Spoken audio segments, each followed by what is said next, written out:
অবশেষে বাংলাদেশের ফুটবল দলের কোচ বাংলার পেপ গার্দিওলাকে চুদলিংপং করে দিয়েছে বাফুফে, যেই কোচ পুংটামি করে ভালো প্লেয়ারদের বেঞ্চ করিয়ে লাস্ট মিনিটে হারার আনন্দ দিত দেশবাসীকে। এশিয়ান কাপ কোয়ালিফিকেশনের ম্যাচে ভারতকে হারিয়ে ২২ বছর পর ইতিহাস তৈরি করতে সাহায্য করল যেই কোচ, সেই কোচকে কিভাবে লাথি মেরে দিল বাফুফে। এমন অকৃতজ্ঞতা কি কখনো সহ্য করা যায়? এখন কিন্তু পাশের দেশের দাদা বাবুরা একটা নিউজ করতে পারে। ভারতকে হারানোর অপরাধে স্যাক হয়েছে বাংলাদেশের কোচ হাভিয়ের ক্যাব্রেরা। ভারতের চুদলিংপং ময়ূক দাদা ক্যামেরার সামনে দৌড়াতে দৌড়াতে বলতে পারে, মাত্র শুরু, বাংলাদেশ ফুটবল থাকবে না বাংলাদেশ ফুটবল। কারণ দাদা বাবুরা গুজব ছড়ানোর ওস্তাদ। খেলায় না পেরে তাদের দেশের মলম বিক্রেতা সাংবাদিকগুলো নিউজের মাধ্যমে গুজব ছড়িয়ে লিখতেছে নোংরা হোটেল, শৌচাগার, জানালাহীন বাসে যাতায়াত। বাংলাদেশে খেলতে গিয়ে সমস্যায় ভারতের তীরন্দাজেরা, অথচ দাদাদের নিজের দেশেই শৌচাগার নাই। সকালে উঠেই হাগু করতে বন জঙ্গলে দৌড়াদৌড়ি করতে হয় মানুষকে। আবার বলছে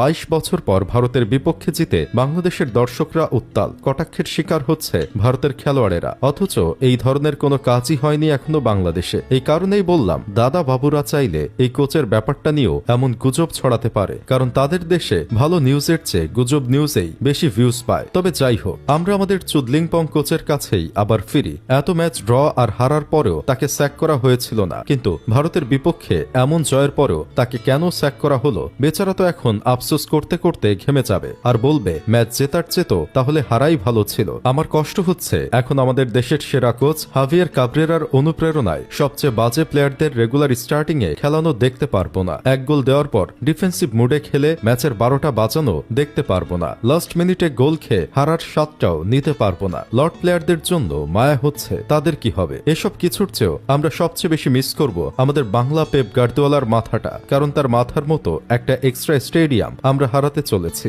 তবে এখন আমার মায়া হচ্ছে সিন্ডিকেটের জন্য, কারণ নতুন কোচ আসলে আবার সিন্ডিকেটের সেই কোচের সাথে বসতে হবে, আলাপ আলোচনা করতে হবে, কিছু হাদিয়া দিতে হবে। এসব করতে করতে অনেক সময় অপচয় হবে, ক্যালোরি ফুরাবে। তবে নতুন কোচ আসার পরেও যদি আপনারা দেখেন নতুন কোচও হাভিয়ের ক্যাব্রেরার মতো লো ক্লাস প্লেয়ারদের স্টার্ট করাচ্ছে, তাহলে আপনারা বুঝে নিন আসলে কোচে সমস্যা না, সমস্যা হলো ভিতরে। কারণ নতুন কোচ আসার পর এমন সমস্যা এত তাড়াতাড়ি ক্রিয়েট হবে না ভিতরে কেউ না থাকলে। আনিসুর রহমান জিকো মেনেই নিয়েছিল যে ক্যাব্রেরা না সরা পর্যন্ত তিনি কোনোদিন জাতীয় দলে ডাক পাবেন না। তিনি নিজেই মুখ খুলে বলেছিলেন, সবাই জিকো জিকো বলে ডাকতো, কেউ ক্যাব্রেরা করতো না বলেই আমাকে বাদ দেওয়া হয়েছে। অবশেষে সেই ক্যাব্রেরার অধ্যায় শেষ হতে চলেছে। এখন কি আনিসুর রহমান জিকো ডাক পাবে জাতীয় দলে? হয়তো তাকে জাতীয় দলে ডাক পেতে হলে ক্লাব পর্যায়ে ভালো পারফর্ম করতে হবে, যা তিনি এবার করতে পারেননি। যেহেতু আমাদের গুলিস্তানের পেপ গার্দিওলা চলেই যাচ্ছে, তাই শেষ মুহূর্তে আপনারা জানিয়ে দেন গুলিস্তানের পেপ গার্দিওলা